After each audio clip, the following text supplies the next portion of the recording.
Hi, good morning everybody. So now my dear students, as we are going to finish our chapter today, and in the earlier videos we have discussed about the main role and components of our chapter ruling the countryside. We have discussed about the Diwani system, we have discussed about the the permanent settlement, the Malwadi system, the royalty system in northern India and as well as in the southern India. And we have also discussed about the famous plantation of the 17th, 18th and the 19th century, the indigo plantation, and why it was famous for the cloth dyers to use, and it was famous because for the blue shading over cotton and jute clothes. Okay, yes, and also we have discussed that how much the demand it carries and how much statement and how much famous it was in the European countries, and all the people of higher authorities left their job and they started the business of indigo plantation. And also we had discussed about the main roles of the Britishers, that they turned back to India to control the plantation of indigo, and why the farmers and the peasants who were growing the crops of indigo, why they started the blue rebellion. Okay, just because of the low prices that were being paid by the Britishers to the peasants, and they were selling their indigo plantation at a higher rate of interest and higher rate of price in their countries. Okay, so now let's read more about this chapter. Come. The lieutenant governor told the reason in the winter of 1859 the Riots saw the tour as a sign of government sympathy for their plight, when in Bursa the magistrate Ashley Aden issued a notice stating that Riots would not be compelled to accept indigo contracts. Word went around that Queen Victoria had declared that indigo need not be shown. Eden was trying to place the peasants and control an explosive situation, but his action was read as sport for the rebellion. As the rebellion spread, intellectuals from Calcutta rushed to the indigo districts. They wrote of the misery of the riots, the tyranny of the planters, and the horrors of the indigo system. Worried by the rebellion, the government brought in the military to protect the peasants from assault and set up the Indigo Commission to inquire into the system of indigo production. The commission held the planters guilty and criticized them for the coercive method they used with the indigo cultivators. It declared that indigo production was not profitable for Riots. The commission asked the Riots to fulfill their existing contracts, but also told them that they could refuse to produce indigo in future. Okay, so now as we had discussed in the earlier videos, that the Riots, the peasants and the farmers started the rebellion against the Britishers and even the planters who were involved in the business process of the indigo cultivation. Like there were several of people who left their jobs and came from abroad, and they started the cultivation of indigo in India by taking the land on rent.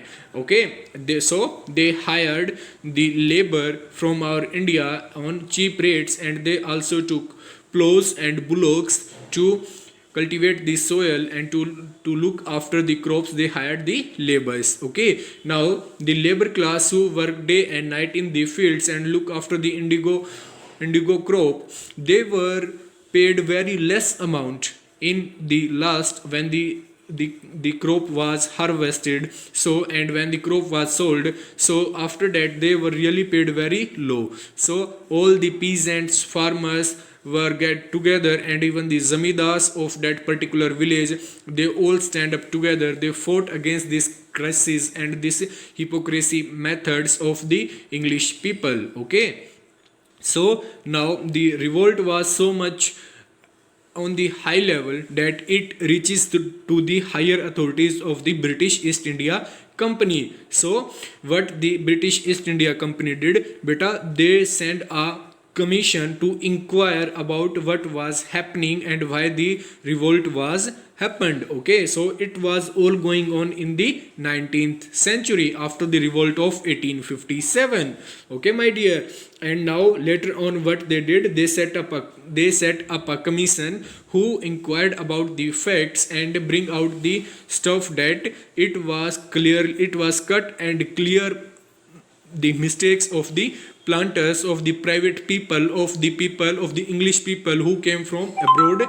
Like what they did, they put up the pressure and hired the cheap laborers, and what they even didn't pay their fair prices. So they were ordered to pay the fair prices to the peasants and the farmers. Also, they told them that they will not grow indigo plantation here in India and will go back to their own positions and own country. Okay, so like in this manner they thought that it is better to put down this rebellion, because they had already faced a great revolt for the freedom struggle in 1857, and they did not want that again a great rebellion occurred in India. So at that period of time, the British East India Indigo Commission gave the decision in the favor of the peasants and farmers, and they were sent back. Okay, I hope these 3 paragraphs are clear to you now. Okay, so now let's read. I would rather beg than sow indigo.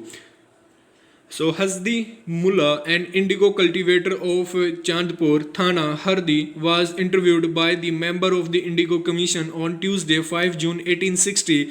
This is what he said in answer to some of these questions. So beta, this is a paragraph of an interview of a person, Hasdi Mullah, who was a cultivator of indigo, and the British East India Company set up an indigo commission and they inquired about the facts from him. So let's read.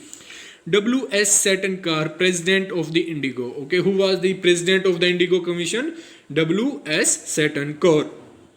So commission, are you willing to sow indigo, and if not, what fresh terms would you be willing to do it?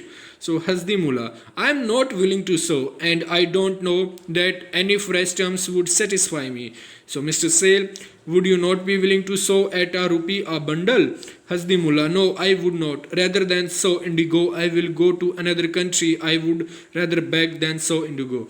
See beta, वो ये कह रहा है कि मैं किसी दूसरे जगह पे जाके, दूसरे देश में जाके भीख मांग लूँगा, बट हमारे यहाँ पे इंडिगो की फसल नहीं उगाऊंगा, बिकॉज जो प्राइवेट पीपल्स थे, जो इंग्लिश मैन्स थे, जो बाहर से आए थे प्लांटेशन करने के लिए, उन्होंने इतनी ज़्यादा बुरी हालत कर दी थी बेटा इनको ना टाइम पे पैसे देते थे तो वो भी बहुत ज़्यादा कम देते थे. सो इनके अंदर इतना ज़्यादा गुस्सा भरा हुआ था कि that they were unable to control their anger and the frustration they had. So at last the commission found that it was cut and clear mistakes of the private people who hired these people and took the land on rent. So they ordered them to pay their fair prices of both land and their labor. Okay. So after the revolt, indigo production collapsed in Bengal.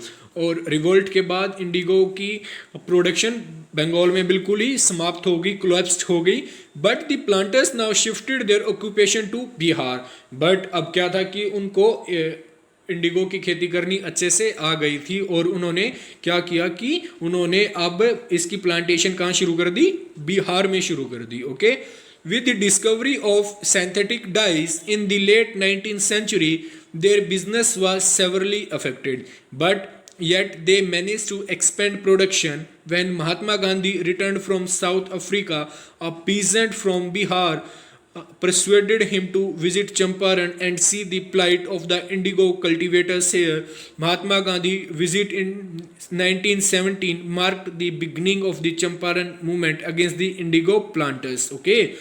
So now as the people shift the cultivation of indigo to Bihar, and we all know that Mahatma Gandhi returned from Africa in on 15th March to India in the 1915 or 1960s, in 16, sorry, and his first Andolan was, and his first Satyagraha Andolan was the Champaran Andolan, and he fight against the Britishers in the favor of the peasants and farmers who were growing the indigo plantation. Okay, and I hope you have read in class 7th also about the Champaran movement that was being started by the Mahatma Gandhi, and Champaran is in Bihar. So the Champaran movement is directly related to the indigo plant. Okay, indigo planters. Okay.